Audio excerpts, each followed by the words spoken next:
प्रश्न दिया है हमारा आज ये प्रश्न है, यदि अब से 8 वर्ष बाद एक व्यक्ति की आयु अब से 8 वर्ष पहले की आयु की दुगनी होगी तो वर्तमान आयु ज्ञात करना है। ये बोल रहा है प्रश्न, अब से जो एक व्यक्ति है उसका 8 वर्ष जो बाद उम्र होगा ना, अब से 8 वर्ष पहले की आयु की दुगनी हो जाएगी, तो हमें उसकी वर्तमान आयु ज्ञात करनी है।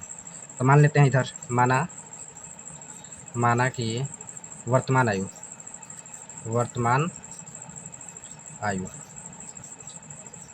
x मान लेते हैं। तो इसको शॉर्ट में बनाते हैं हम। तो क्या है 8 वर्ष बाद बोल रहा है इधर ना, यहाँ बोल रहा है 8 वर्ष बाद, तभी इसका वर्तमान में x है, तो 8 वर्ष बाद कितना हो जाएगा, x + 8 होगा। अब आगे बोल रहा है अब से 8 वर्ष पहले, तो बाद के लिए जोड़ा जाता है और पहले के लिए घटाया जाता है। तो कितना हो जाएगा, x - 8 हो जाएगा। अब देखिए प्रश्न क्या बोल रहा है, 8 वर्ष पहले की आयु की दुगनी हो जाएगी। जो 8 वर्ष की बात हो रहा है ना, ये इसकी दुगनी हो जा रही है, तो 2 से गुना इसमें कर देंगे, दोनों बराबर हो गया। तो x का x लेंगे, प्लस के प्लस 8 का 8 लेंगे, बराबर 2 में 1 और x में 2x - 8, 8 दूने 16 हो जाएगा। अब ये 2x उधर प्लस में इस पर आ जाएगा, यानी कि x - 2x हो जाएगा, इक्वल टू कितना, -16 है, ये 8 प्लस में था उस पर जाएगा तो माइनस में हो जाएगा। तो 2x में से एगो x घटेगा, कितना बचेगा, -1 बराबर 16 और 8 कितना होता है, -24 होगा। माइनस से माइनस कट जाएगा, तो x का मान हमारा कितना आ जाएगा, 24। तो वर्तमान में उसकी उम्र कितनी है व्यक्ति का, 24 साल। ये हमारा आंसर हो जाएगा, जो 24 ऑप्शन में दिया है, ए में दिया है।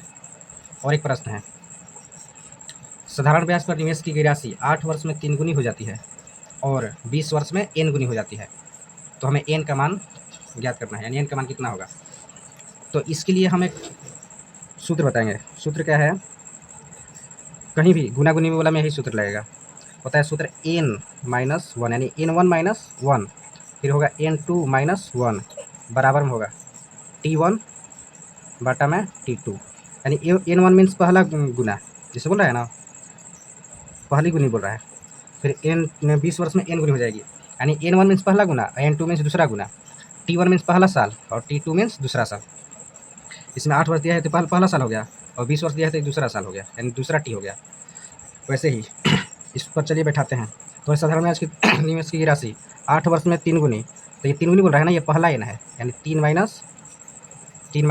1 लिखेंगे। फिर बोल रहा है और 20 वर्ष में n गुनी हो जाती है, यानी इधर गुना का मान n ही दे दिया, तो n रख देंगे इधर, -1 का 1 लिखेंगे, बराबर t1 कितना, पहले वर्ष कितना दिया था, 8 दिया था, 8 रखेंगे। t2 दूसरा वर्ष कितना दिया है, 20 दिया है, 20 दिया है। तो इसको कटाइए या घटाइए, सेम है। 3 में से 1 जाएगा, 2 बचेगा, n - 1 का n - 1 बराबर, ये 4 से कटेगा कितना बार में, 2 बार में, ये 4 से कटेगा 5 बार में, तो ऊपर 2 बच गया, नीचे 5 बच गया है। अब क्या करेंगे, इसको यहाँ लिख लेते हैं, तिरछा तिरछी गुना कर दिया है, 2 से ये 2 कट जाएगा, ऊपर ऊपर है ना कट जाएगा, तो ऊपर भी 1 बच गया और यहाँ भी 1 बच गया। गुना कीजिए 1 में और n - 1 से, तो n - 1 हो जाएगा, इधर 5 में और 1 से कितना हो जाएगा, 5 होगा।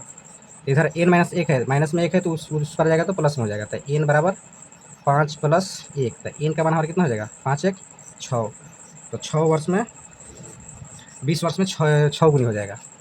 ये हमारा आंसर हो जाएगा।